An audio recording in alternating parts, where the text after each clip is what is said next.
chance to remember why we have an NMC. The NMC is a very special organization in my way of thinking. It's an organization that not only values innovation, but actually practices it each and every day. It's an organization that when we come together, not only do we learn from each other, but we go home with a wealth of ideas that makes things happen and changes education.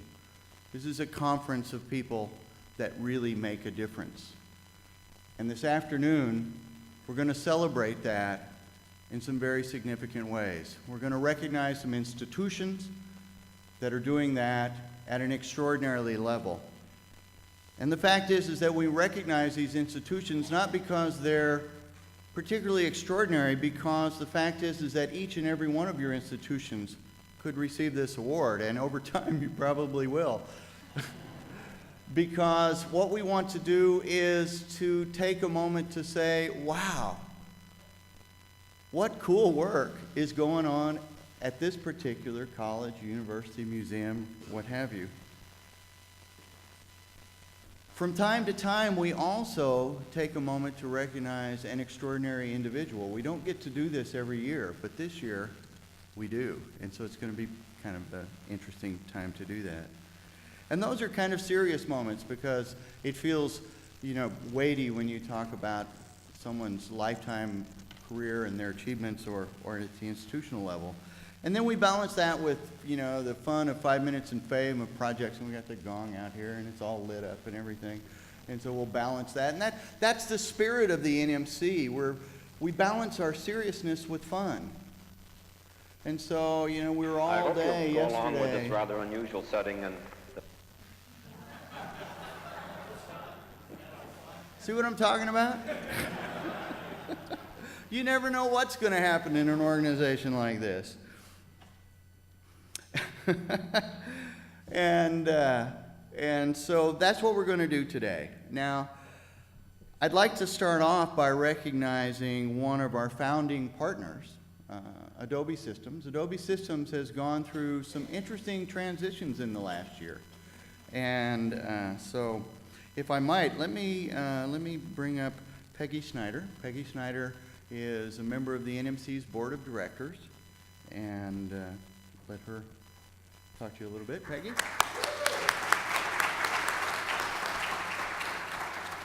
Thanks, everyone. I'm thrilled to be here. Thrilled also to be a sponsor of this event. I guess enjoyed being a sponsor of last night's event also. And it seems that everyone had a good time, right? I'm not sure how we're going to top that next year. It's going to be tough. I wanted to take this opportunity again to thank all of you for your support of Adobe's technology and talk a little bit about innovation, creativity, and communication. So that's kind of ties right into Adobe's world. I mean, when it comes to creativity, we definitely work hard to make it easy for everyone to be creative. If you know our products, it's not always easy. For me, it's really, you're only limited, by your imagination when it comes to using Adobe products, which is my limitation. So I'm thrilled to always see what all of you do with our products and love to see what the students do with the products. And that's really why we're, thrilled to be a part of the NMC, to work with all of you and see what you're working on, but also to look at, the creativity, the innovation, which really the video that I'm going to show kind of speaks to that. And I think it kind of talks to kind of where we want to fit in and also where we're going and the possibilities. So thank you, and we're going to hold on to those coupons. I'll be back up later to give you some software. And if we want to roll that video now. I hope you'll go along with this rather unusual setting and the fact that I remain seated when I get introduced, and the fact that I'm going to come to you mostly through this medium here for the rest of the show. And I should tell you that I'm backed up by quite a staff of people between here and Menlo Park, where Stanford Research is located, some 30 miles south of here. And if every one of us does our job well, it'll all go very interesting. We are born into a world of light and dark, sensation and emotion. Slowly, we discover where the self ends and everything else begins. As our world expands, awareness develops. As our awareness expands, the desire to communicate grows. Nuances are understood, but remain difficult to convey.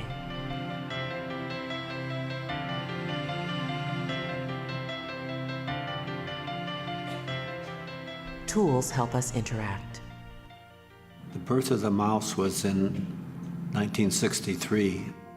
Built it in a clunky wooden box about 3 inches by 2 inches by 2 inches. Douglas Engelbart wants to augment human capability, not replace it. I was interested in collaboration, really trying seriously to find out how to harness computers working interactively with a human to boost the human's intellectual capability. These big, complex challenges have to be dealt with collectively. The big problems are getting more urgent, and if we don't get collectively smarter, humanity is at a higher and higher probability of crashing. How do humans use the knowledge that we have to solve the problems that we've created for ourselves?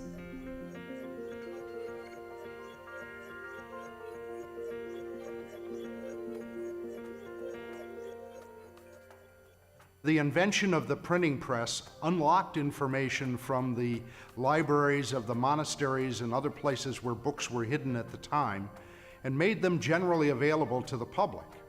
That had a profound effect in terms of political, economic, and educational change during the Renaissance period and after. In the very early days, computers were viewed primarily as engines to do calculations. There was a group at MIT and a group at the Stanford Research Institute who really began to look at computers as ways to communicate as opposed to calculate. Back when John and I started Adobe Systems in 1982, we had an instinctive feeling that electronic communication would eventually become ubiquitous. We'd like to believe that the introduction of PostScript technology that made everyone have the capacity to be a publisher and a printer took that one step further and caused an explosion of the distribution of information that the original inventors of the printing press would never have thought possible.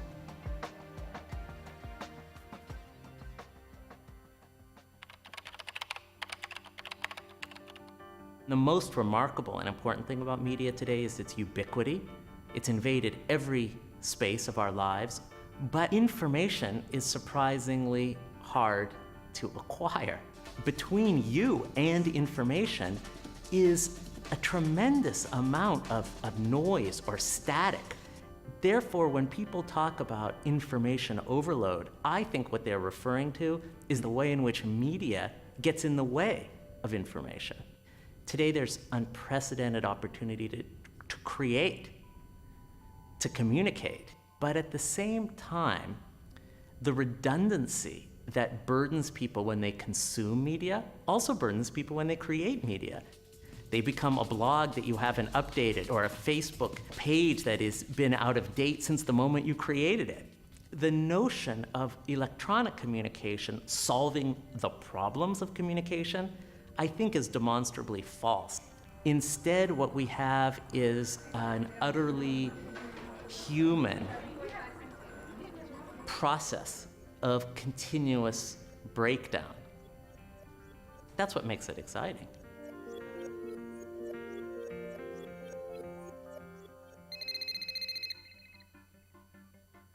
Cell phones have become ubiquitous. Martin Cooper invented them. People are mobile. They're fundamentally, inherently, naturally mobile. They don't want to be stuck in their cars. They don't want to be leashed to their desks. They don't want to be mired in their homes. They want the ability to communicate wherever they are. For over 100 years, we in the telecommunications business have told people the way to communicate is to hook yourself up to a wire that's plugged into the wall. Today, it's not unusual to see people on the street playing a game, taking a picture, making a movie, or watching TV on their cell phones. What about the phone call of the future? Is it going to change? Well, of course it will. You'll not only talk to somebody, but you'll see them.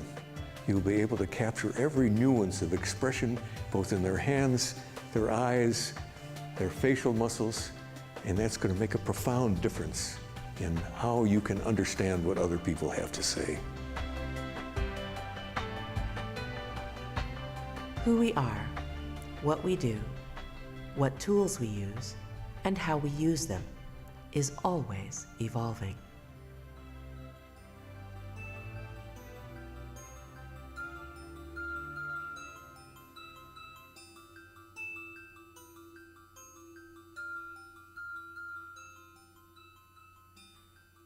The better you get, the better you're going to get at getting better. I think the thing that's fabulous about the internet is it opens up a whole new form of medium in which, in fact, interactivity is encouraged. Who truly needs information turned around in, say, faster than 24-hour segments?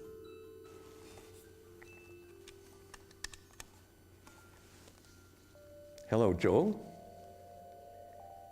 It's Marty Cooper.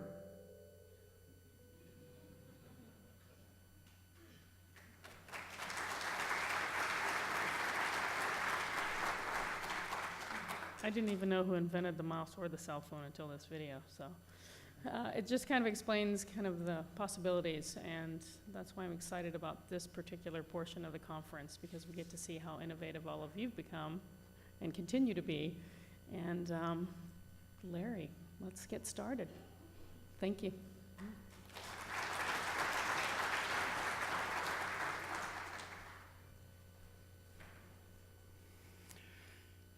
And so the image behind me is a photograph of the 2006 Center of Excellence Award. The Center of Excellence Awards are symbolic of the institutions themselves. When the awards are created, the molds are broken.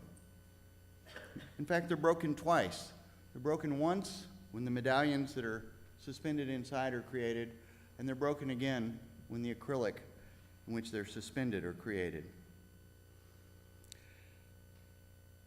The first honoree, unusual because we've never done this before, but in this particular case, we decided to go ahead and do it this year because this is the year when it makes sense to do it. Because there has rarely been an institution that has done so much to bring its community into the information age. With the One Cleveland project, Case Western University has linked government, education, healthcare, institutions across the city and the county in one of the most forward-thinking and expansive networks that any community has anywhere in the world. But if it was only about fiber optic cables and switches and technology, there wouldn't be a whole lot to talk about because lots of cities have fiber rings and backbones and things like that. But what One Cleveland is about is actually symbolized where we are right here with University Circle, and that's the way I like to think about it.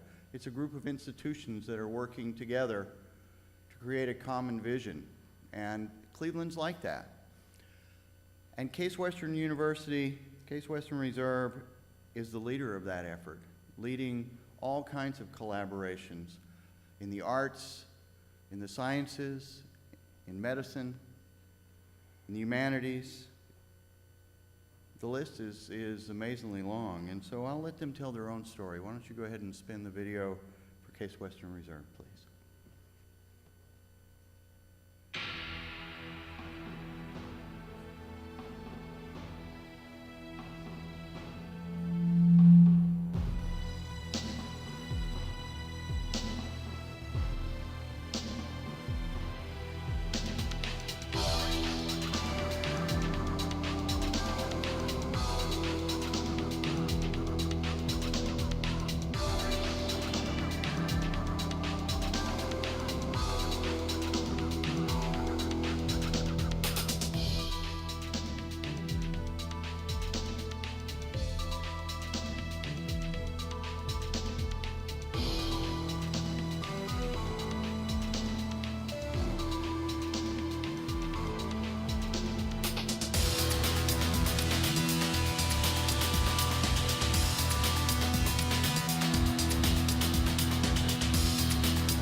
Come on down, folks.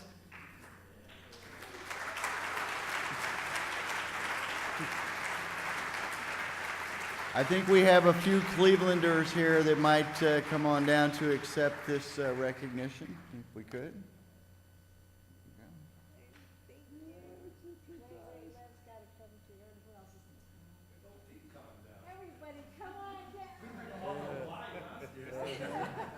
So, you know, while we're getting the guys in the blue shirts down, how about a little recognition for the fantastic tech support we've been getting at this conference? Huh?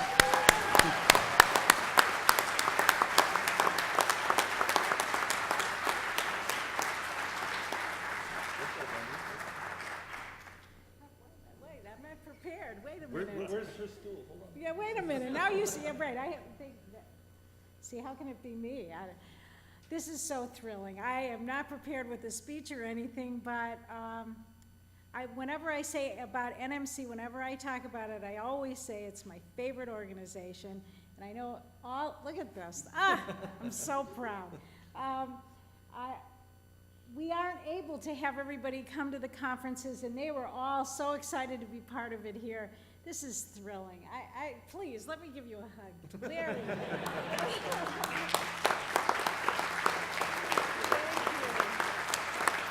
Thank you.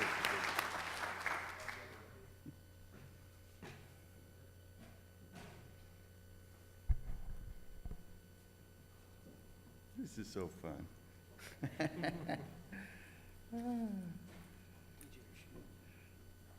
A few years ago, the NMC made the decision to reach out to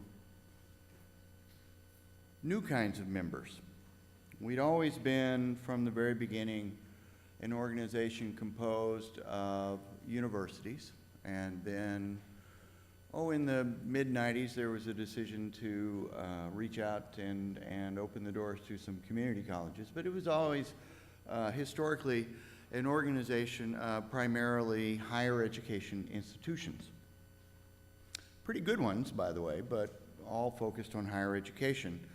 And I guess 4 or 5 years ago, the board and myself and others began to think about that there are certainly some interesting things going on around learning and technology in other kinds of learning organizations. And wouldn't it be cool to have, to invite some institutions to be part of the NMC that were not universities, and to see what might happen if we had something like that. And if you looked at a list of NMC members today, you'd see that now we have, about a dozen museums, and some nice ones, by the way, including one of the hosts of this conference, the Cleveland Museum of Art. And this, I guess, Lynn, this is a good place for the plug. There's a nice event tonight at the Museum of Contemporary Art, just 2 blocks away. We'll tell you more about that at the reception later. But also now Research Center, so Almaden Labs out in San Jose, which is a different way of working with a corporate partner to work with the scientists. It's kind of an interesting idea to work with the scientists in a corporation. We've reached out to other kinds of research centers. You saw one example of how that might play out with the folks that we're working with in Shreveport, Louisiana, who are trying to revitalize the music industry there, the FAME group. Of course, you saw their fun side, but they've got a very, very serious side that is all about new media. And the very beginning of that effort was with one particular institution that has been an extraordinarily strong member of the NMC. A force for good, I have to say. A force that has caused us to really rethink how we look at learning. Pardon me. How we look at learning in some very, very profound ways.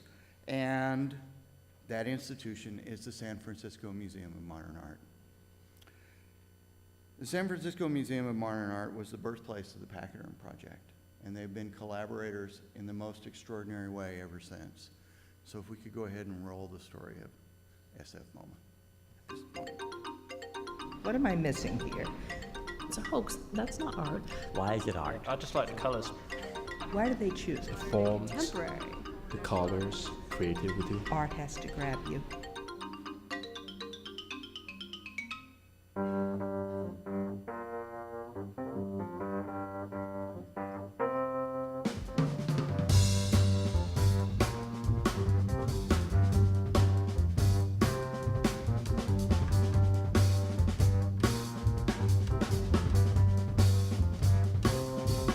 Hi, my name is Dominic Wilson. I'm the head of education and public programs at San Francisco Museum of Modern Art. We've been producing educational content for more than 10 years now, and I think it's right to say this is really one of the biggest success stories of this museum in the last decade. The museum's been committed to interpreting modern visual art and culture to a broad and diverse audience for a long time now.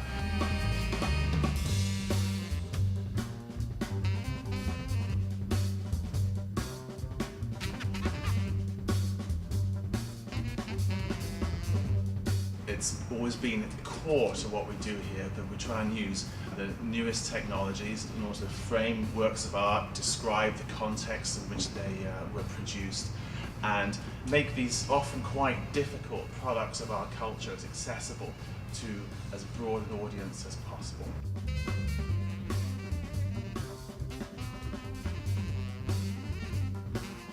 I'm, as the head of department, particularly committed to seeing that the interactive educational technologies team continue to work between 12 and 16 hours a day with the latest technologies, producing maybe even 4 or 5 features a week. And I want to see them continue to work at this pace, at this level of production, fueled by as much caffeine and alcohol and other substances that they can lay their hands on. I think this is the future for IET, and I wish them well in it.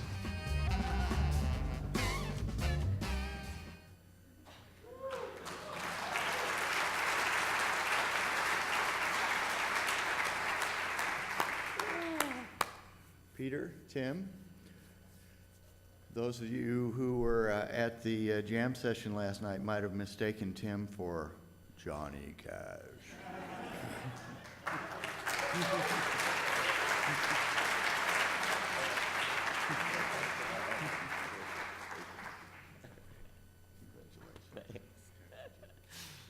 Not much to say except a big thank you to the folks at home, on the one hand, the other members of our team who couldn't be here today, and a really big thank you to the guy up there, John Weber, with whom we co-conceptualized this whole program 12 years ago now, and it's still going strong. Also thanks to you, John, so thanks.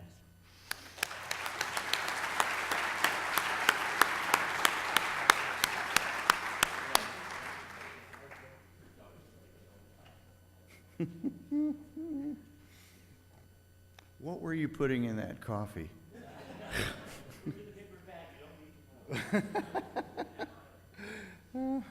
Okay. They have more fun at their job than I do at mine, I think. The last honoree for the Center of Excellence Awards this year has been with the NMC from the beginning. And just has been a part of not only the NMC, but everything that new media is about. And when you think about new media, the University of Michigan has been a part of it in every way, in every dimension, in every kind of expression that it could be, from the big giant platters, the laser discs back in the 1980s and early 90s, to the most incredibly cutting edge things that are happening today.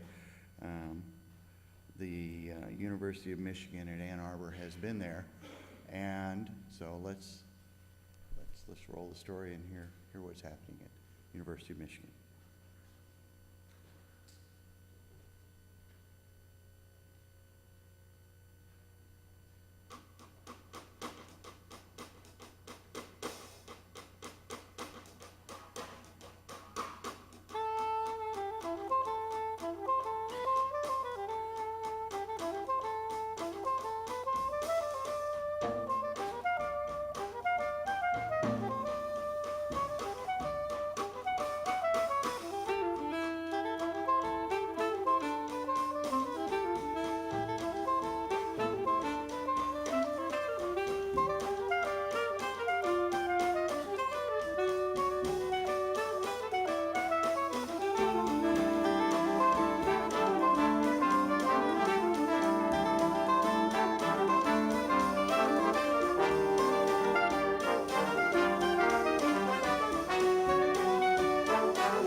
Louis.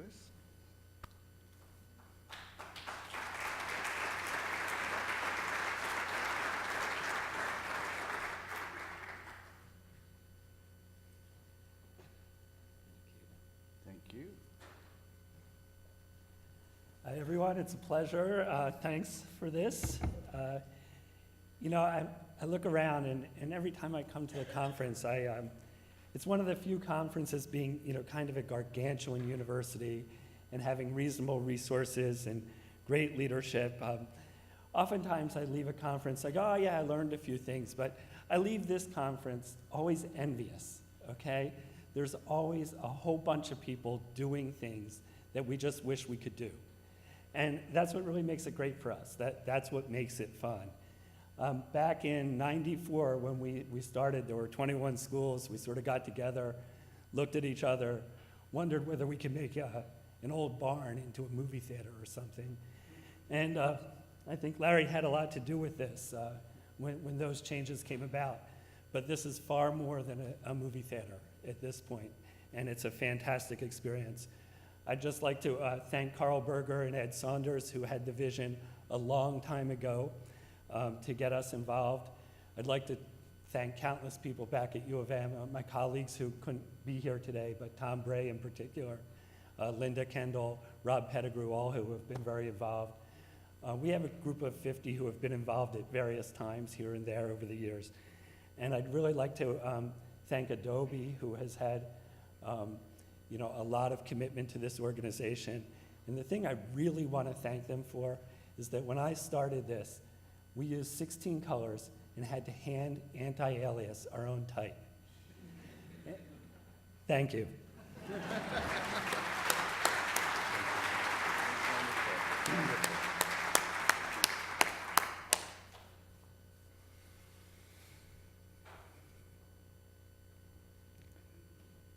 So a pretty special group of institutions that we can all be proud of, that represents us all. Lev's going to join us for this part. Come on up, Lev.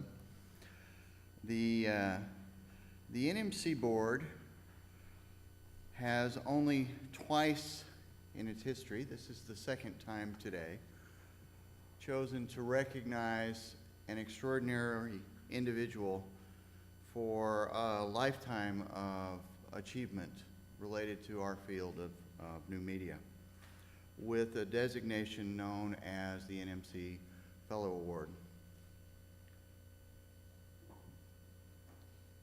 This is it. It's a beautiful award. Again, custom designed, hand struck in bronze, designed to be worn with academic regalia, which we hope the bearer doesn't have many chances to do anymore, but just in case. And so I'm going to let Lev make the presentation for this one. Wonderful. As an expression of the highest distinction and award that the NMC provides to the people who make a difference in our world and the world of their campus, this year the Board of Trustees of the NMC are thrilled to be able to bestow this second NMC Fellow Award to Dr. Carl Berger.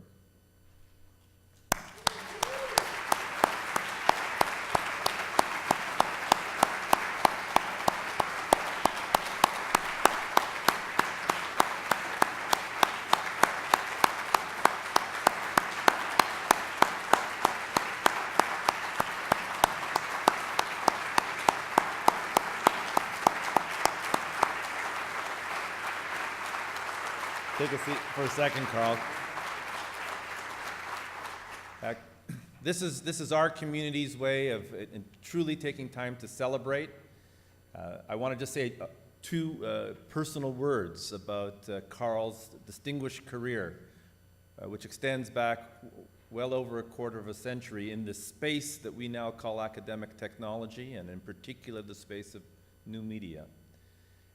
For me, my involvement in the New Media Consortium, and actually, although I've never shared this with Carl, my whole professional life as it relates to the engagement that I've made professionally in academic technology, goes back to the first time I actually met Carl. I'd read and I'd heard Carl, but I'd never met Carl until The time that actually back in 1990, I'm going to make a mistake here, 95, that Ann Arbor hosted the NMC meetings. It was the second meeting, actually. And I was profoundly impacted by the power and the potential of the collaboration of the community. And then I looked for leadership. And in addition to our distinguished colleague, Louis, who shared the stage just a moment ago, it was Carl Berger who provided me with a vision, his vision, which I took in the most accepted way that we know in our community. I stole it and made it my own. And I must say, Carl, I know that you've touched not only my professional life, but I know many, many people, both in this room and across the country and around the world, who when they think about the pioneering group, who actually worked together to create what we now know as academic technology in a way that's very relevant to the piece that Peggy showed, the notion that, in fact, computers and IT could be doing more than computation, that could really be about communication among people to address priorities that mattered to them while they were in college or beyond. That was the vision that Carl Berger had. It is very much a case where, Carl, I hope that you will receive this distinction and this award on all of our behalves as an expression of our profound respect for your contribution and hoping that you have many, many more years to celebrate with us each and every year during our summer conference. Carl Berger.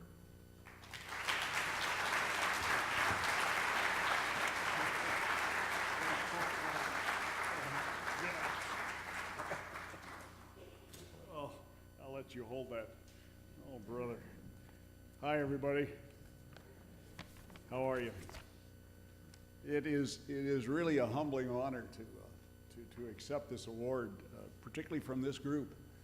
I can remember, in fact, when we sat out in the audience listening to a woman, Kimberly Jenkins was her name.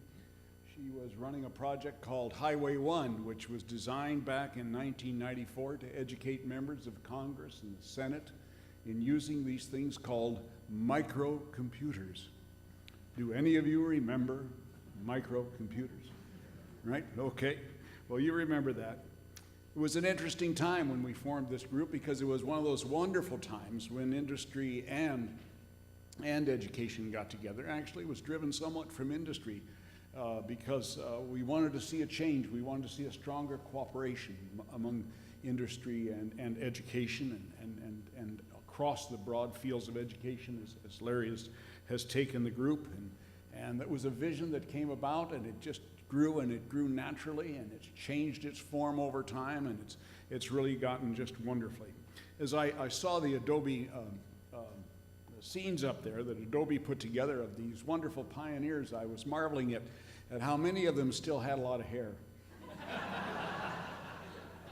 That is certainly not true of all of us, as you can plainly see, but it did remind me of a couple of very, very fascinating things, and that is the early times that we all had these wonderful dreams. I happened to work with a woman, Elizabeth Wood of Bell Telephone Laboratories, who's the co-inventor of the picture telephone.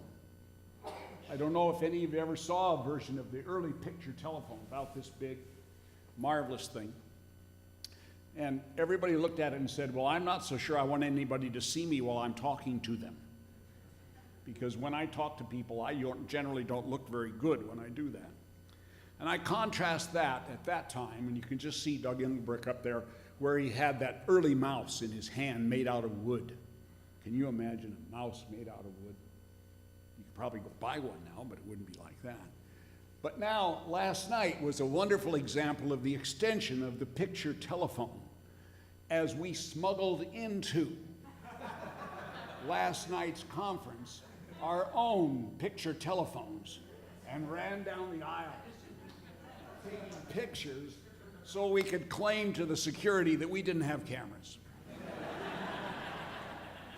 Now, I know that Elizabeth Wood would just love to see that, just as Engelbrecht and all the others would have loved to see what has happened with the large cell phones like this down to the tiny cell phones like that. But it takes people that have vision that aren't aren't us people without the hair. Because one of our biggest problems is we like to keep those early visions sacrosanct. We want to keep that early technology the way it is. Why shouldn't a cell phone be as big as a cell phone should be? Why do you have these tiny little cell phones? Why, in fact, are they so small that today you see people walking down the street talking to themselves? In any event, it takes a different kind of vision. It takes the kind of vision that you folks have. That kind of vision that exists in each and every one of you. It takes the Lewis King of the world to come in and build a new media center out of a high school auditorium gymnasium. Would you believe that? He built our new media center out of that. Now, it's not the same one that you saw in the pictures up there. That's a little bit larger, but he did it. He was the one that had that vision at that time, and he's keeping that vision. You're taking our vision, you're changing our vision. That's the joy of this organization. That's what makes this organization one of the most fascinating organizations. The neatest thing about it is that we have various serious business at hand. The stuff we're doing is serious because it is going to change the lives of the students in the future. It's changing their lives right now. That's serious business. But the joy of this organization is that we don't take ourselves seriously. Did you know last night, the joy that we all had when we saw our fearless leader actually doing the ultimate rock and roll thing by actually being tossed off the stage? Did you see that? Wasn't that wonderful? I think that just epitomizes the rebelliousness of this group. Of course, he told me later that they continued their escapades until they had to close down his hotel room last night. But we will let him tell about that. In any event, I thank you so much for this honor. I take it humbly.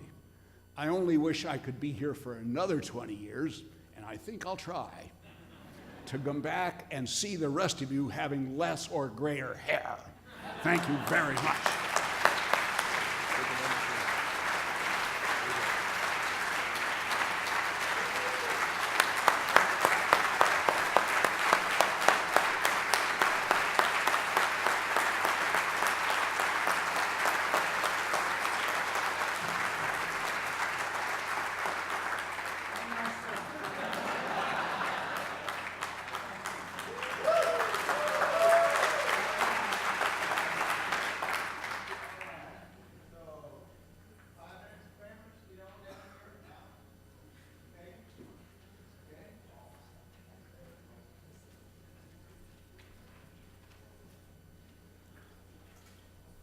Nancy? Tickets?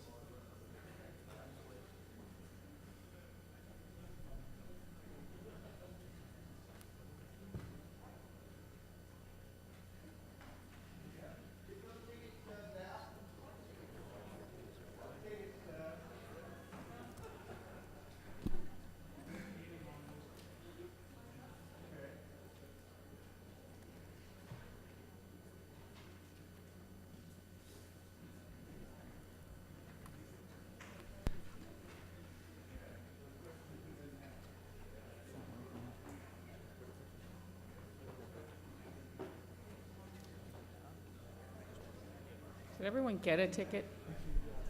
No? Hmm? Okay. Oh, there's a lot of people. Yo!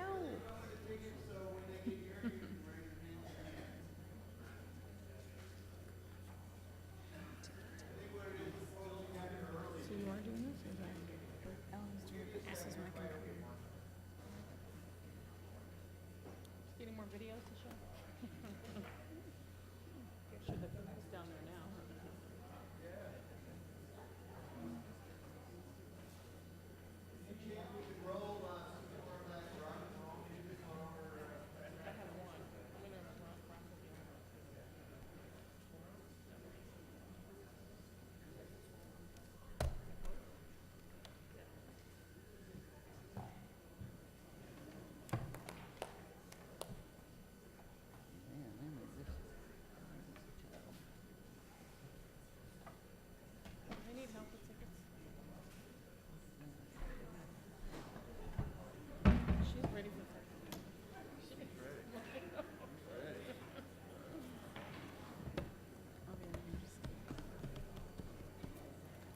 The suspense.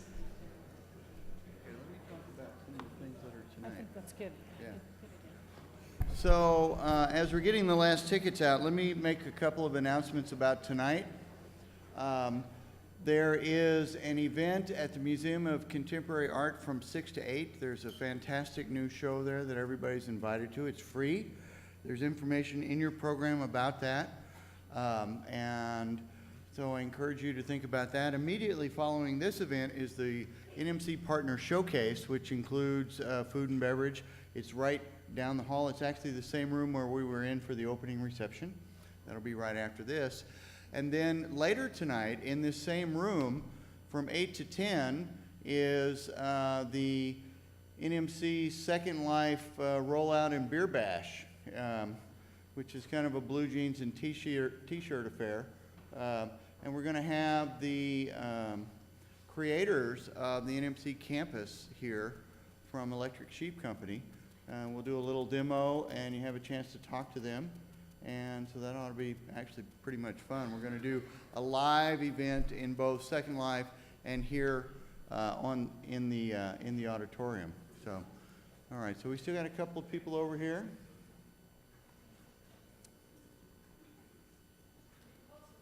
Yeah, we are getting closer. I only see 3 hands up. And there's one right there. Rachel's getting her. One up there.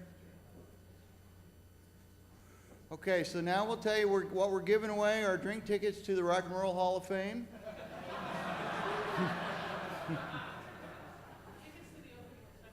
Oh yeah, and we have some tickets to the opening reception as well. That's true. I forgot about those, Peggy. That's pretty cool. Okay. Did we miss anybody?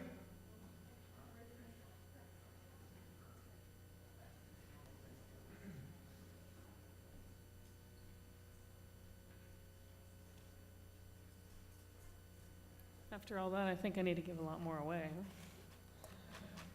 All right, so Larry mentioned, that Adobe's gone through a little transition this past year. Adobe and Macromedia, one company now. We haven't changed the branding yet, but it is Adobe. The first prize, I joked about this last year at the conference that I was going to give away Dreamweaver. And now I get to give away Dreamweaver. We have a few more. Oh, they're coming. They're coming. Get them in quick.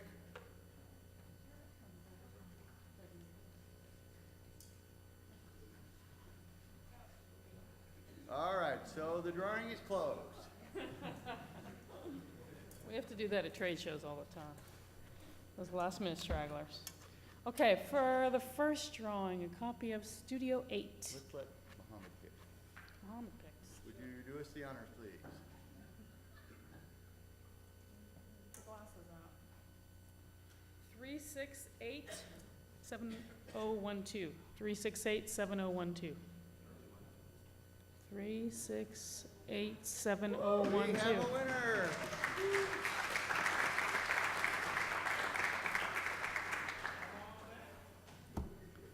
Next up, copy of Creative Suite Premium. Oh, there's the box. If the we have, I'm not sure if we have a Mac or Windows version, but we can flip it out depending on what you need.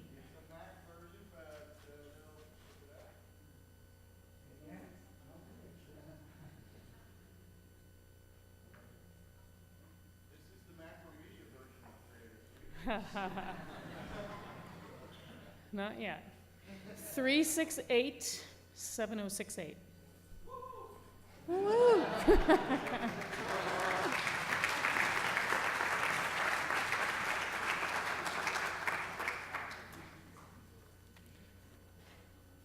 Okay, we're going to do one more.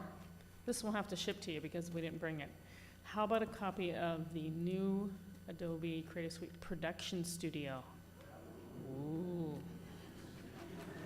That's Windows only. How much do you pay?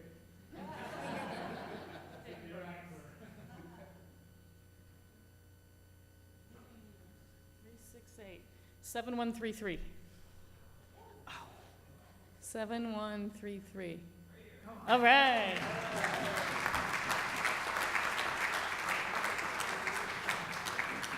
Thanks, everyone. Look forward to seeing you at the exhibitors event from 4 to 6.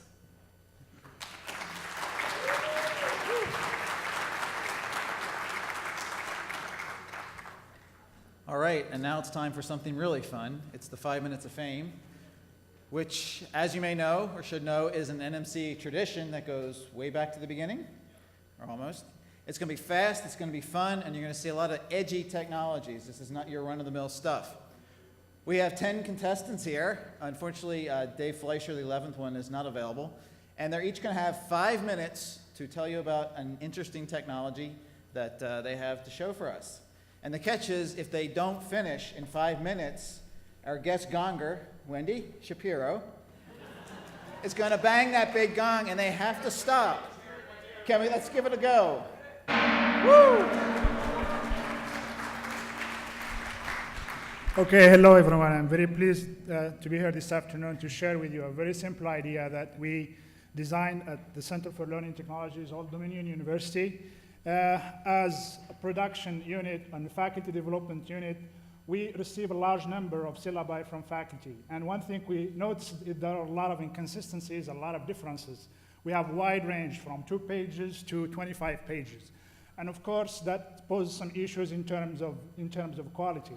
So we thought that what was the most efficient and easy way for us to help faculty ensure some level of consistency and quality across the board, we came with the idea of a syllabus generator system.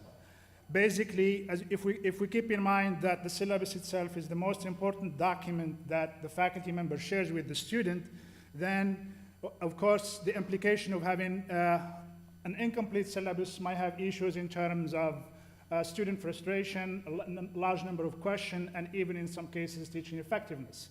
We considered a very simple process, straightforward process, in which we wanted to streamline the creation process of syllabi, and we considered this idea or metaphor, if you want, the syllabus creation life cycle, where we help faculty review, prepare the syllabus, create, export, reuse, and share. So based on this life cycle approach, we created the following. Let me log in so I can actually.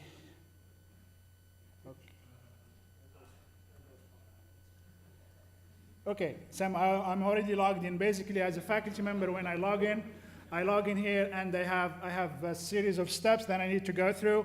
The first one, of course, is to have a title for my syllabus. So in this case, if I go just with test, and then the call number in this case would be, for example, 101, and I click continue.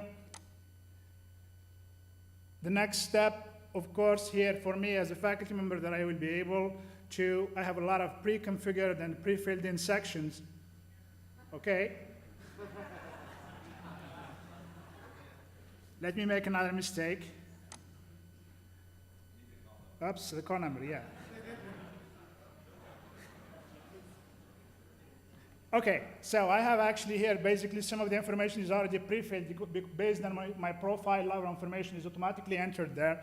And the interesting thing is to give faculty flexibility to adapt what they are doing. They can edit, they can remove, they can, depending on what they are doing, actually, they can enable, rename the categories. So for example, if I want uncheck the office location, all I have to do is then check this. If I want to rename it, I click on rename, and it's an easy step. Then I continue. And I have a series of other sections. For example, the help desk website is already there. The Blackboard website is already there. The faculty feedback, the faculty evaluation system. So all the usual stuff that some faculty have tendency to forget are pre-filled in this environment. And then I can continue actually. The interesting part of this is the schedule creation. As we all know, the schedule sometimes can be very time consuming. We all know, for example, as faculty, you spend a lot of time just figuring out the dates, and the day when you are completely done with your copies, you notice that the date is incorrect, so you have to start over. This system, basically what it does, you select the number of weeks that you are teaching. So for example, if I'm teaching a summer session with 7 weeks, then I have to do select that and then a date. So if I, for example, it's starting June 12th, then I have to check the date. and then click on create, and automatically it will generate a schedule for me where I have the week, the day, the date, the topics, the assignment, and the due date. And as I go through, I can add topic. So for example, if the first one is to read the syllabus or the course introduction, I complete the sections, and automatically I have the flexibility to add, remove as many topics as I want.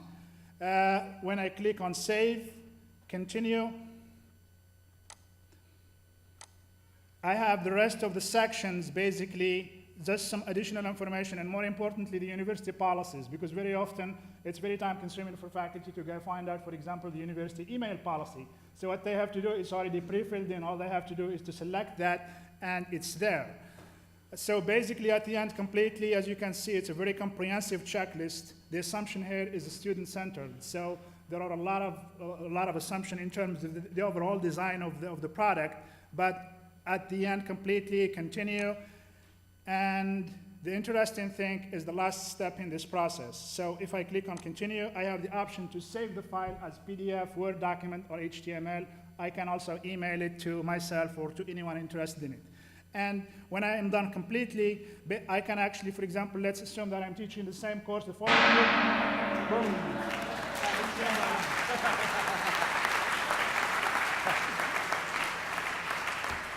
Let's hear from Mohammed Abdu from Old Dominion University. Next up, we're going to hear from Joe DeFazio from Indiana University, who will tell us about enhancing the message in new media.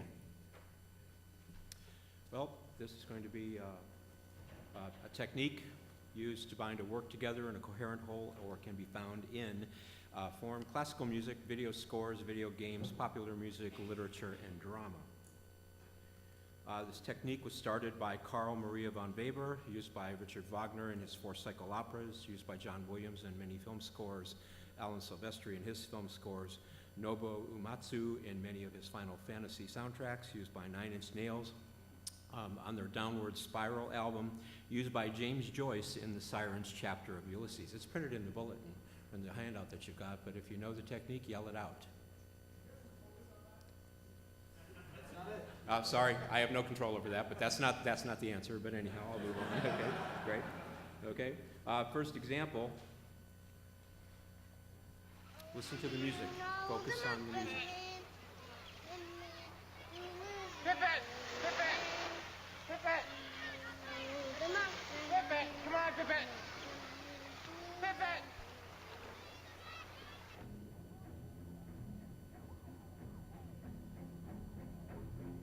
This is the technique used by John Williams. Very familiar.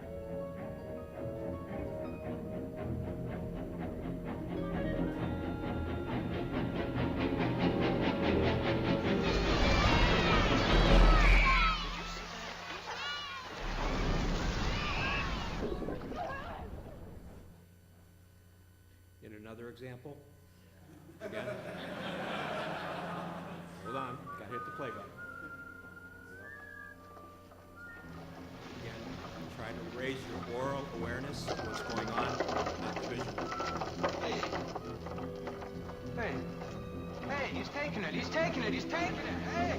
Hey, go! Go, go, go, go, go!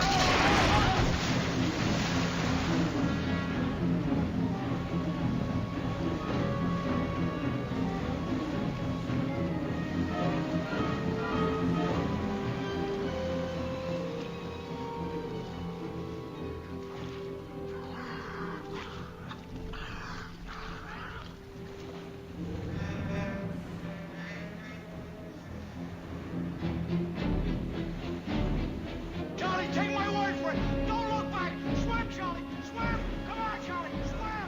Swim, Charlie! Come on! To me, boy! Come on! Come on, Charlie! Swim! To me! Come on, Charlie! Keep swimming! Keep swimming, Charlie! Come on, a little more, Charlie! Attaboy! To me, Charlie! Attaboy! Attaboy! Attaboy! Get your... I can't be a hand, Charlie! I can't be a hand! I can't get up! Come on, Charlie! Help me! Come on, Charlie! Help me! Get your feet out of the water! Get your feet up!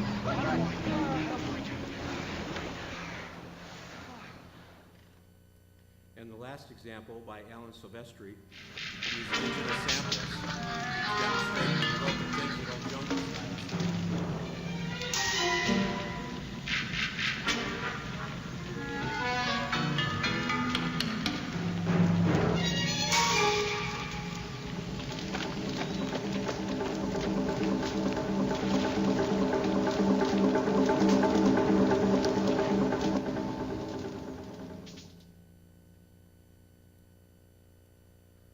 The name of the technique is leitmotif. The literal definition is leading motif, a recurring theme used in classical music, film scores, popular music, game soundtracks, literature, drama, to present a person, place, or idea very effectively. Leitmotif. Thank you.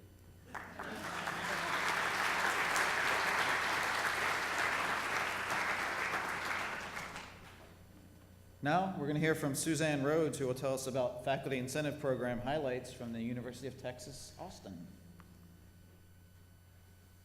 Hello, everyone. For 5 minutes of fame, I would like to share 5 cool projects from 2 of our incentive programs, FastTech and ITAP. FastTech stands for Faculty and Student Teams for Technology program. Faculty envision an IT product that will enhance teaching and learning in their course, across courses, and also departments. We evaluate faculty project proposals, grant the project between 100 and 600 hours per year, and then appoint students to develop the projects.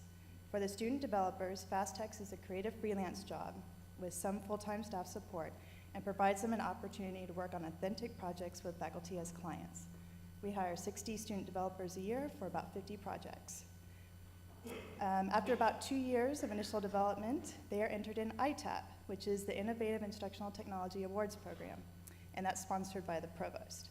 Entries are judged by prominent UT faculty and nationally recognized experts in teaching, learning, and technology, and there's a few ITAP judges in this room today.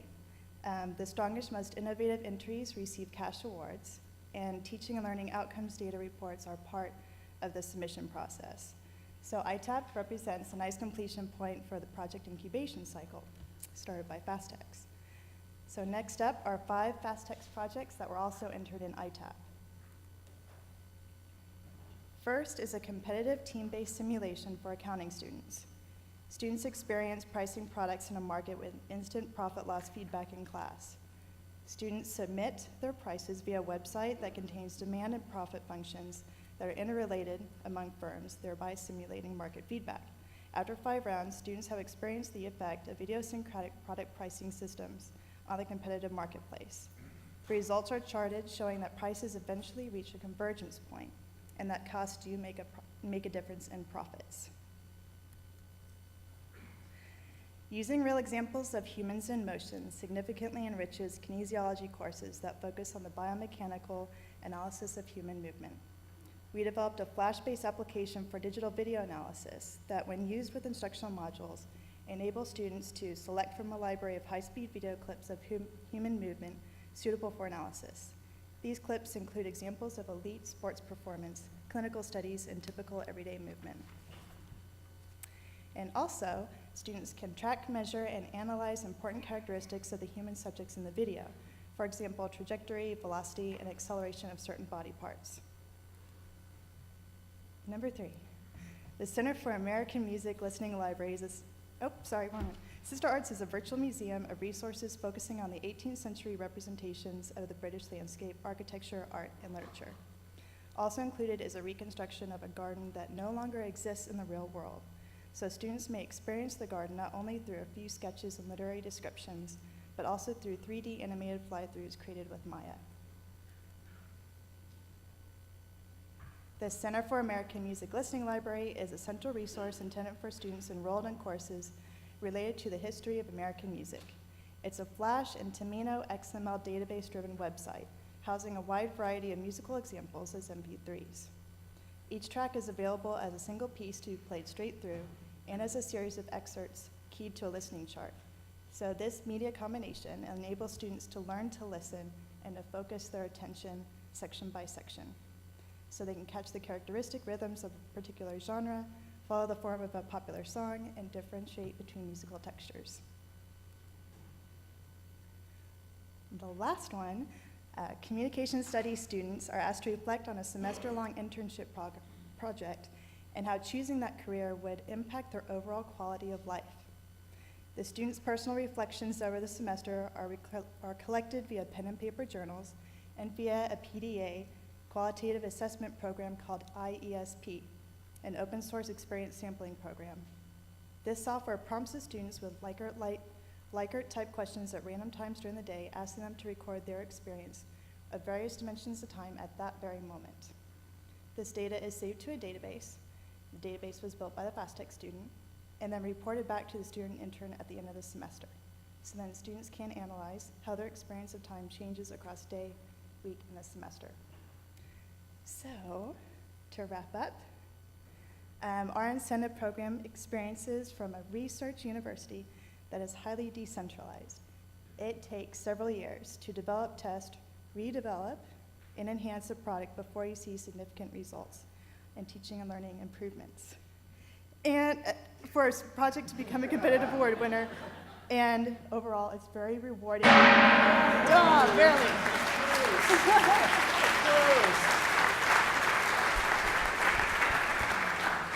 We're doing good. That's 2 out of 3 gongs. Now, Richard Shingles and Mike Reese from Johns Hopkins University are going to show us their interactive map authoring tool.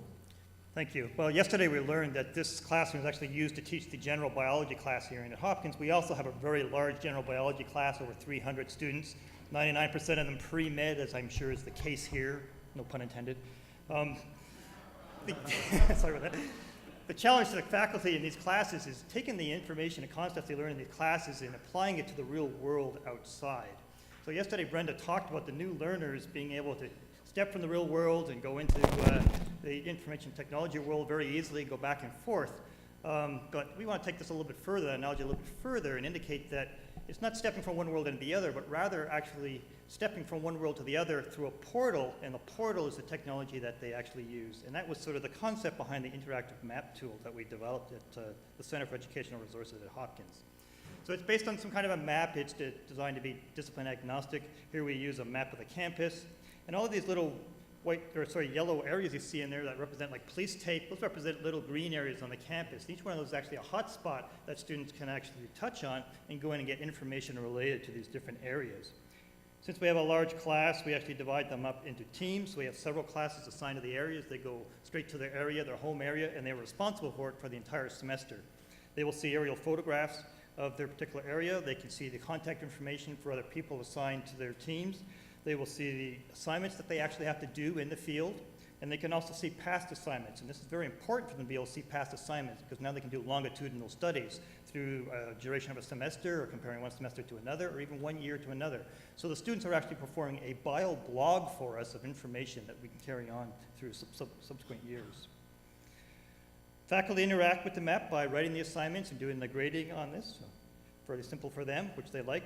The students themselves doing the assignments can upload all kinds of media. So here's a picture of a couple of students in their area hugging their favorite organism. Other kinds of media, such as audio. No, that's not a screech owl. That's actually an insect, which is the cicadas that were infesting us. And the students can use this information and compare the sound with voice prints to sit there and actually identify the cicadas. So they're using all of their senses when they go out and do these experiments.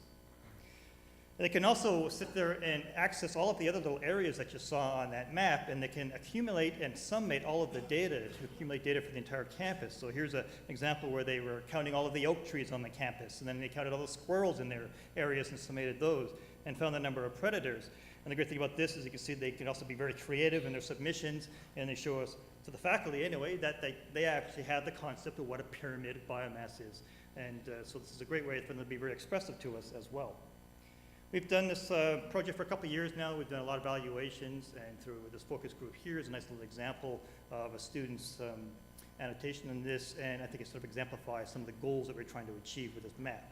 And I'm going to turn it over to Mike now to talk about another project that's also been using it. Thank you, Richard. Richard is one of the faculty members in this class, and they had such a great success with the tool that we wanted to use the tool with some faculty in other disciplines as well.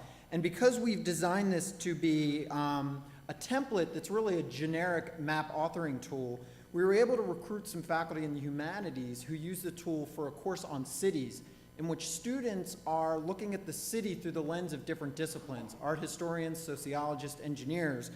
And for the students' final assignment, they were expected to group into teams and then go out and collect data and analyze it surrounding various urban issues. So one of the project teams was looking at how public health services are provided through the public education system. Another group was looking at how the use of heroin and generic general drug use is impacting social services. And another team was actually looking at public art. So what you see here is the map tool with a map of Baltimore in the middle, and the students created hotspots where all of the public murals are around town. And they went out and took photographs of those murals. They interviewed the artists with video cameras or with iPods and mics. And for each one of these pieces, one of these hotspots, the students uploaded data. So what you're seeing here is an image of a mural with the artist there. There's catalog information about it.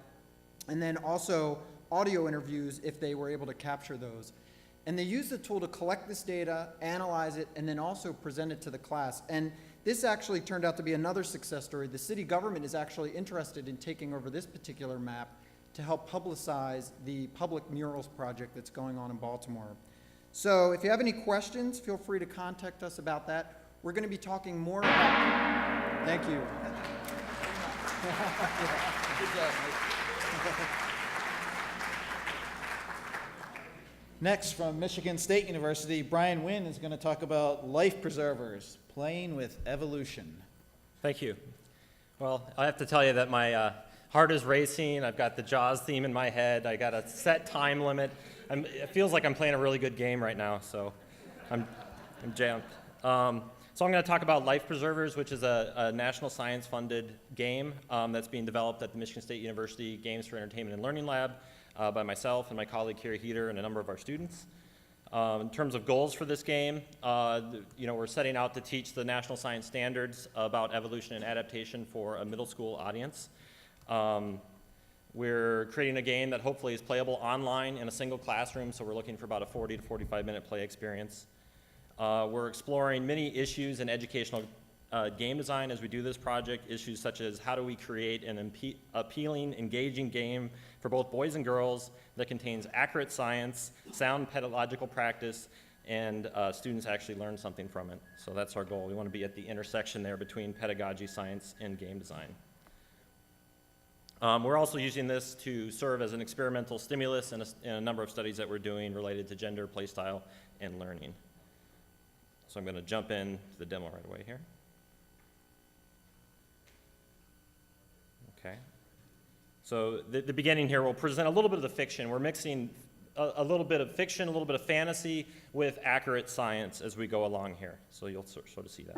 You are a member of Life Preservers, an ancient alien organization dedicated to protecting the natural ecosystem of planets where intelligent life might evolve. Earth is one of the planets the team you lead is designed to protect. So we have this fiction where these life preservers were protecting Earth from problems. Begin by customizing my appearance. I'm your chief scientist, and then I will update you on the mission. We have our chief scientist here. We can, go in and customize her appearance and so forth, kind of personalize the experience, so the students can do that. Let's continue. We have an impending emergency that threatens the evolution of life on Earth. Hunter aliens are sending 2 automated seed ships to Earth at the beginning of the age of the dinosaurs. Okay, I'm going to I have created skip by an that. interactive game that will introduce you to life on Earth during the age. So the intro there described that there's these 2 ships coming. We can only divert one of them. So to decide which one to divert, we need to understand the creatures on Earth during the age of dinosaurs and understand these issues of evolution and adaptation to know which one we want to divert when they get here. Okay, so we can go through, we've got the Tree of Life here. We use cutscenes to explain some of the learning content, sort of just-in-time learning, and to reflect on what we've done.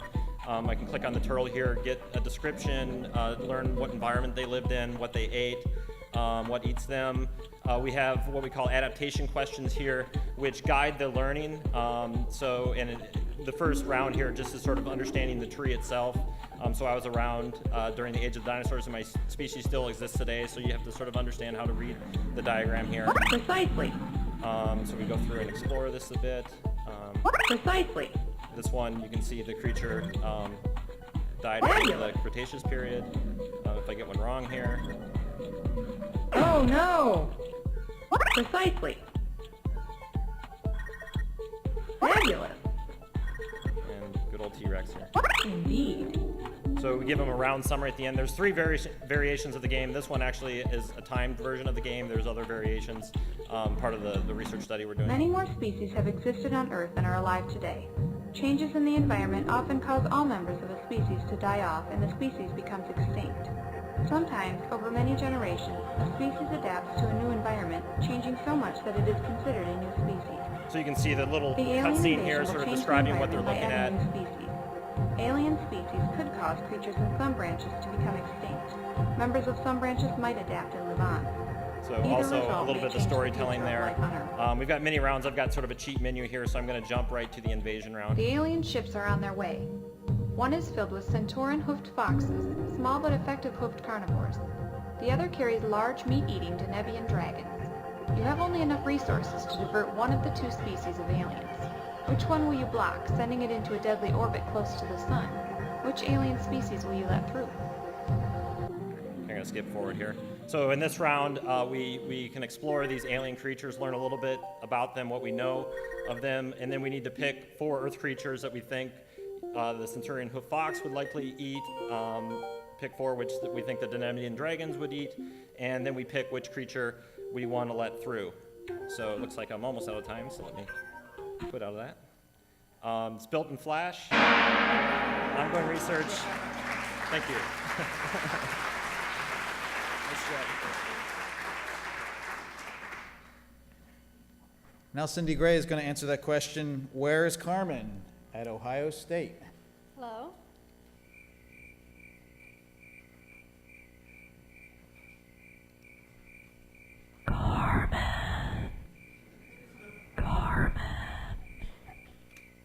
Carmen is coming. Did you see that? What? Carmen! No. Where's Carmen? Over there. Carmen. Oh, wow. What is Carmen? Take the Carmen tour.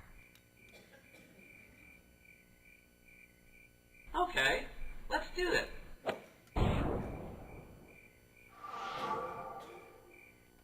When the Ohio State University chose Desire to Learn as its new course management system, we needed a way to introduce the software to faculty, staff, and students. Desire to Learn offers enterprises using their software the opportunity to choose a unique name for their course management system. The Ohio State University chose Carmen. The Carmen logo was created and announcements were made through print and electronic media. Like in the cartoon I just showed, many faculty and staff and students had heard about Carmen and knew that Carmen was coming, but they just didn't know what to expect. To give the university community an introduction to Carmen, we created the Carmen Tour.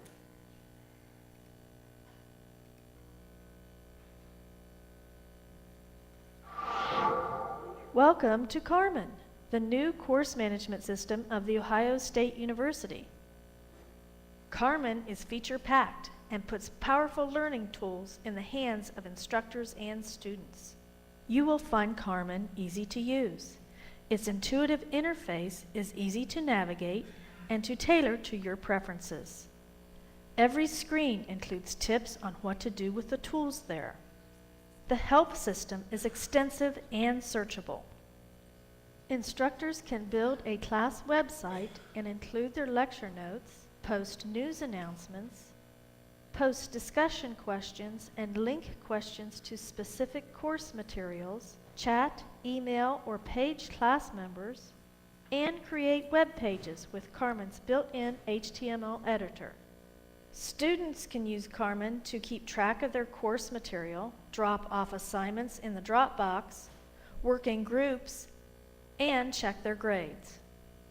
At any time during this tour of Carmen, you may select from this menu a topic you'd like to explore in more detail. And I'm going to show you a few of the tools.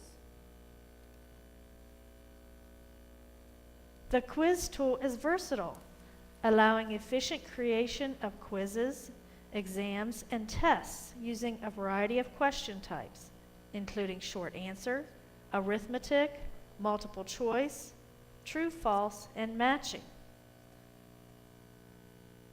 The built-in equation editor is useful for many types of questions, Instructors can store questions in the question library and draw on that data bank to create their quizzes.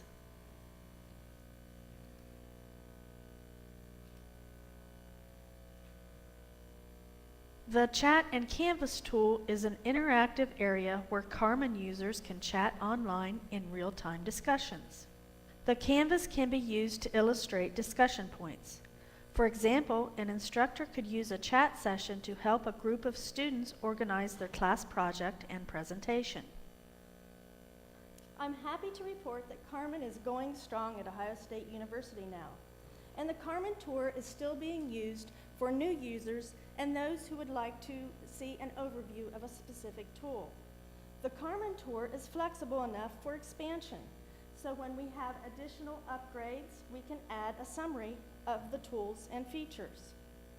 In all of our software, we have wishful dreams of future things that we would like to use. Something like a time extender would be handy right now.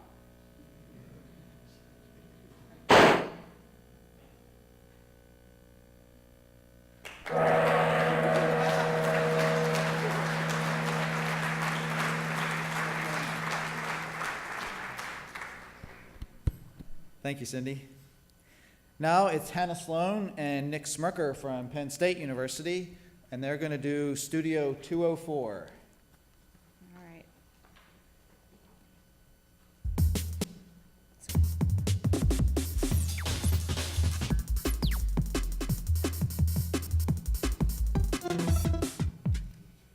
All right. What is this thing called Studio 204? Studio 204 is at its heart a 24/7 video studio located in a large computer lab. The studio offers two Sony VX2100 video cameras, a professional low lighting kit, chroma green and gray screen, two Samson wireless microphones, and an Audio-Technica boom mic and pole.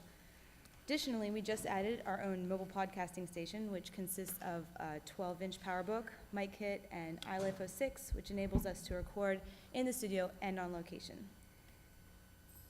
It's the place to go for personalized help with shooting and editing all video projects. Our website is the place to go for printable and video tutorials. All of our podcast network it's one of the first at University Park. And why does Studio 204 exist? A need was seen at University Park for both faculty and students who are just beginning to work with video. The studio satisfies the distinct needs of faculty and students individually. Students come to the studio for specialized help with their video projects, as opposed to going and asking a lab consultant and hoping that they know the software. Students can come to Studio 204 and be certain that one of our consultants will know the answer to their question. We do this with one-on-one instruction that is informal and empowering. We teach students how to work with video from the first shot through pressing their final DVD. And we do this for everyone from film students to business students. The faculty appreciate Studio 204 because we allow instructors to focus on constructing the best content-driven media assignments instead of worrying about the technical aspects. We offer, through the faculty section of our website, complete information on how to assign and assess video projects.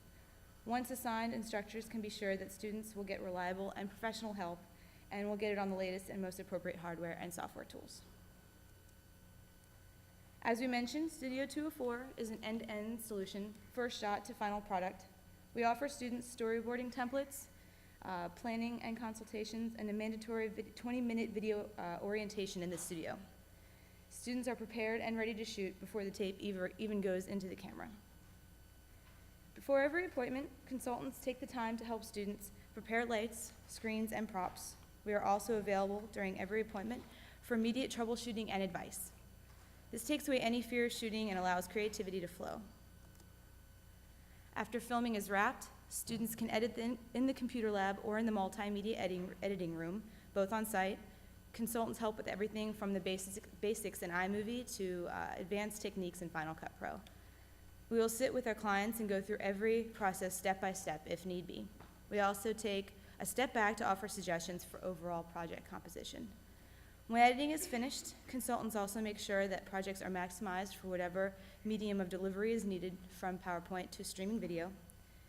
And if a student comes to us and says, I got this home and it's not exactly the way that I want it, we'll troubleshoot things until it's perfect. The great thing about Studio 204's location is that the building is open 24/7. Students can get post-production help immediately after a video shoot by making a later appointment, grabbing a consultant as they help others, or by walking into our office.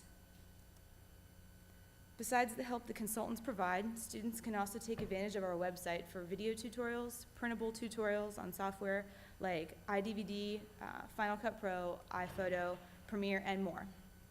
With the Vodcast Network, students can download iPod-friendly versions of our tutorials to take right into the editing room with them for late-night editing sessions. We also offer orientation in video format, as well as videos on group project planning, green screening, and troubleshooting with our cameras, lights, and mics. With all that Studio 204 offers, who's taking advantage of it? We are a multidiscipline facility, and we help everyone from film majors to engineers to business students. We find a lot of great video projects come from colleges who with no multimedia resources of their own, and students are very appreciative of our help. We also have grad students in archiving research footage and students with pre-recorded tapes, their bands or grandma's birthday parties, sometimes even to share with their classes. And we have a couple of examples, video projects. This is an example. This is, we edited it down a bit, but it's a tutorial from our site on how to use a green screen. Just get the video started. And it shows students how to light for the green screen, how to set up and shoot for the green screen. Takes them all the way through from the actual shooting process into the editing room.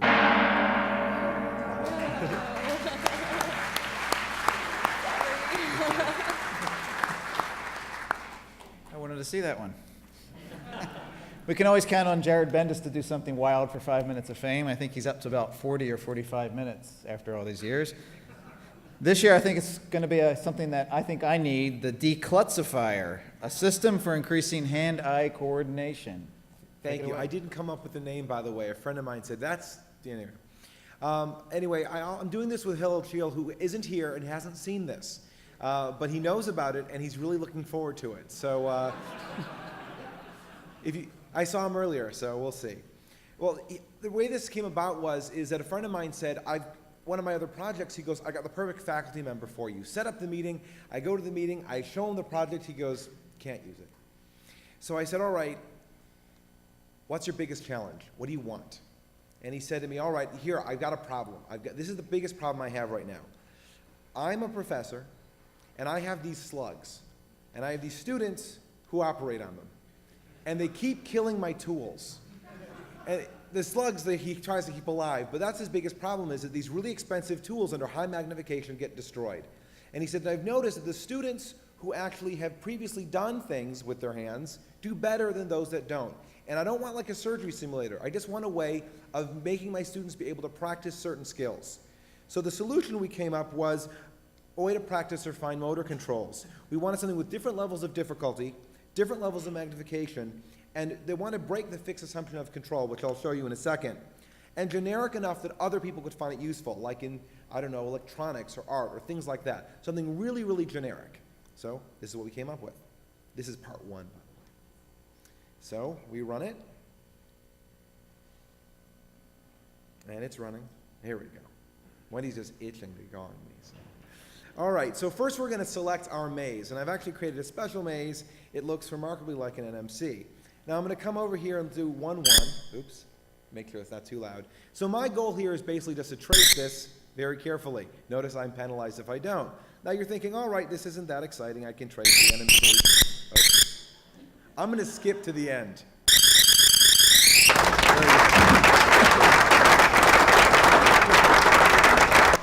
Now, the reason I wanted to show you that is it's pretty easy. You trace a maze.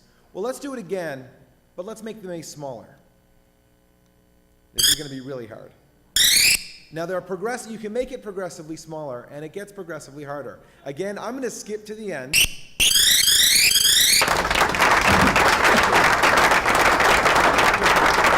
I've come up with a way of making it so you can't cheat, but we'll get to that in a second. Last time around, I'm going to make the maze big again, but I'm going to make the mouse 10 times more sensitive. So now every time I move the mouse 1 pixel, it moves 10 pixels. And let me tell you, this ain't easy. So the idea is they can actually, the maze will get smaller, but their sense, and then it comes back up, and they have to break that assumption, that one-to-one correlation that they're used to gets broken. And they have to learn that the moment they get into a new situation, they have to adapt, which is the kind of thing that's going to happen under a microscope. So he hasn't tried this yet, and we haven't seen this yet. All right. Sorry about that. We put in various mazes, various skill sets. A little bit, it collects how long it took you to do it, and also how much bad time you've done as well. And again, I'm going to make it so you can't cheat, because right now you can kind of zip over if you don't mind the noise. So in a nutshell, thank you.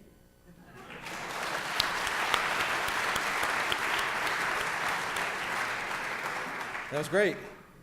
Now we're going to hear from Ruben Puentedura, who's going to tell us about the elephant's tail, using pachyderm in medical narrative. Thank you. So, all right. I'm going to show you a couple of images. When you go to a doctor's office, is this sort of the mental image that you would like to see? Or maybe are you scared it's going to be more like this? Well, maybe not either one. Maybe it's just going to look like this. Okay. And perhaps I'm just asking the wrong question, because what you've really been thinking all along is that you're going to have to wear one of these. So the bottom line is we have all these different images, but I'll bet you none of you has an image of a doctor that looks like this. This is Chagall's Eye in the Village, and of course it's Chagall's image of a storyteller. And you may think of doctors as many things, but generally we don't think of them as storytellers, and in fact that's not a role they generally assume. Because while they have the elements of the story, they generally get written down on patient charts like this, and they comprise elements like this, but the rest of the story just isn't there. Now you can say, well, okay, it'd be nice, but so what? Well, here's what happens. Typically in the modern day hospital, the situation is not that you just have one doctor and that's the only person you see. You have multiple doctors, multiple nurses, technicians, and they all talk to each other. But none of them really is telling a story. None of them is constructing a story with the other. With the result that you can wind up with a Swiss cheese. Each of their individual pictures of the patient has a small hole, and if all the holes line up together, bad things happen. So I got a call from Avis Hayden, who's a patient safety specialist at Southwestern Vermont Medical Center, and she said, can you come down so we can talk about digital storytelling projects to change the situation with the Swiss cheese? And the question is, can we plug up the holes? We started out with a traditional video digital storytelling project, and we found that while it worked very well, it was, in fact, this project that allowed us to convince the doctors, the nurses, the staff that, yes, this was a worthwhile endeavor, yes, this had value to it. We also found that the cost and difficulty would have made it very difficult to sustain this. In other words, it was not a sustainable way to achieve this. So then we said, well, what about doing it differently? And we turned to our friend, pachyderm. So what you're going to see now is the result of taking pachyderm's basic templates and repurposing them for the purpose of telling a story, in this case about anticoagulants and what happens when miscommunications occur. So go on. Turn this for a second. So here is what you see as the main screen. And you'll notice that we have three storytellers. Our first storyteller is the doctor. All names have been changed here, by the way, but the situation is absolutely authentic, and the voices are authentic.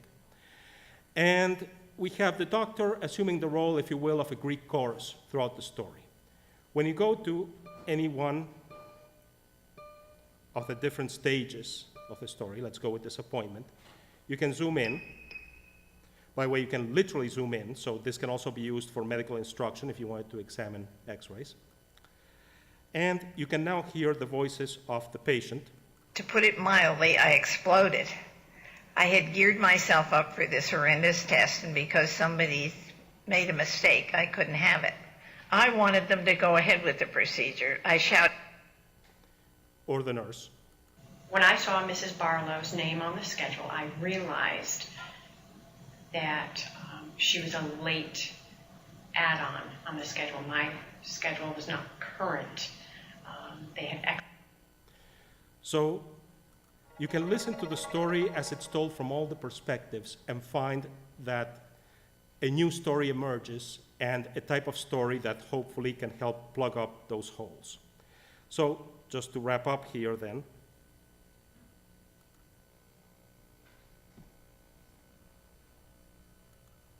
I want to thank the people at Southwestern Vermont Health Center who worked on this project, particularly Avis Hayden, who's the patient safety specialist, Mark Novotny, who's the chief of staff, and then the pseudonymous but very real Mrs. Barlow, Janet Breed, and Frank Monroe. Thank you.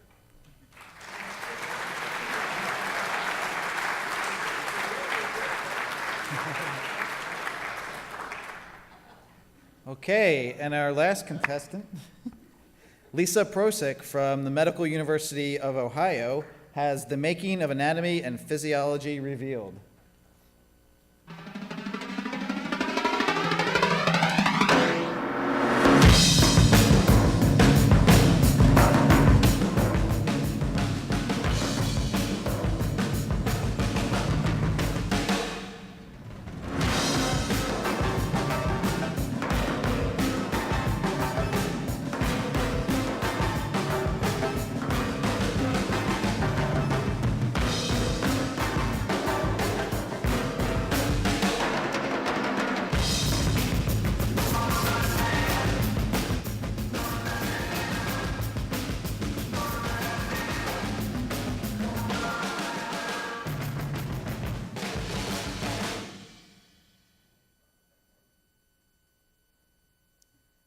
Anatomy and Physiology is an interactive multimedia dissection program.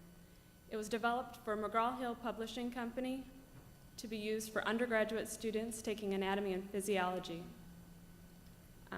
Anatomy Revealed is a 4 CD-ROM series which contains 9 systems. Within those 9 systems, there's 175 dissections, of which you saw a few images. There are 87 animations, 5,100 highlighted structures. APR was developed at the Medical University of Ohio by the Center for Creative Instruction and the Department of Neurosciences. The team consists of 2 medical illustrators, 3 programmers, 2 animators, 1 3D animator, 3 anatomists, and 2 content consultants. We put together a promotional piece called The Making of the APR Movie. It highlights the history and the development process that we went through for the current series. It was developed by CCI to be used for the McGraw-Hill sales force. And I'm going to show you a small snippet of it called The Process. The process begins with a series of meetings to determine everything from the user interface to the structures included in the program. Throughout the process, McGraw-Hill gathers feedback from undergraduate level instructors and student focus groups from around the country. After the initial planning is complete, the anatomists begin to dissect, 1 layer at a time. Each layer of anatomy is captured with digital photographs. When a dissection is completed, the digital photos then go to the medical illustrators, who must critically align the layered images, along with retouching the photographs to enhance hard-to-see structures or to correct abnormalities. There was one interesting thing with the cadaver we used for this CD. The gentleman had scoliosis, that's lateral curvature of the spine. This was obvious to us when we looked at his vertebral column, as well as the muscles on one side of his back were atrophied. So the illustrators had to go in and fix that so the anatomy would be accurate. Working closely with the team of anatomists, the illustrators then begin to highlight the structures that will be identified in the program. The digital dissection images, along with video and 3D illustrations, are also used to create the animations. The images and animations, along with interface graphics, are assembled by multimedia specialists to create the finished product. The undergraduate level Anatomy and Physiology Revealed features a redesigned interface, along with many exciting enhancements. The program allows hundreds of structures to be tagged and labeled for quick identification. The user can also manipulate layered images to create unique views of the anatomy. Any image can be saved from the program for use as handouts or in classroom presentations. In addition, high-quality animations help students visualize the most challenging topics. Radiologic images, such as X-rays, MRIs, and CT scans, help the student identify key structures. An improved self-test allows the user to select the system, region, and test type, providing a focused review of the material. The program also includes pronunciation of all structures and terms. APR has been out on the market for about a year, and it's received some recognition. It was a finalist for the Cody Awards in 2006. It's a finalist for the AEP Distinguished Achievement Award. And finally, it won the McGraw-Hill Corporate Achievement Award this year. And that's it. Thank you.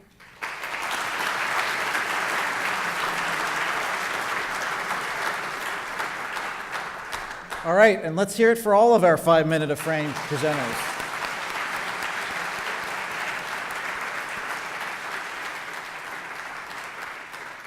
Now we have a special new wrinkle this year. I wish I did this last year when I got to do 5 Minutes of Fame.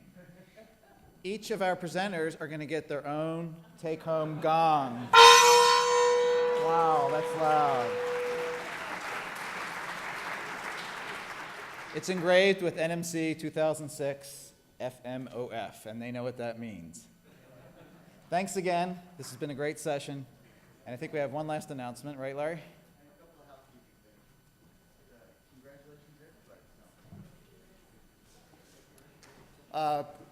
Nancy's got a couple of housekeeping things. I would like to get the Center of Excellence Award winners down just for a quick photograph, as well as Carl. And passing out the gongs now. And Nancy, you got some housekeeping things? I do have just a couple of things.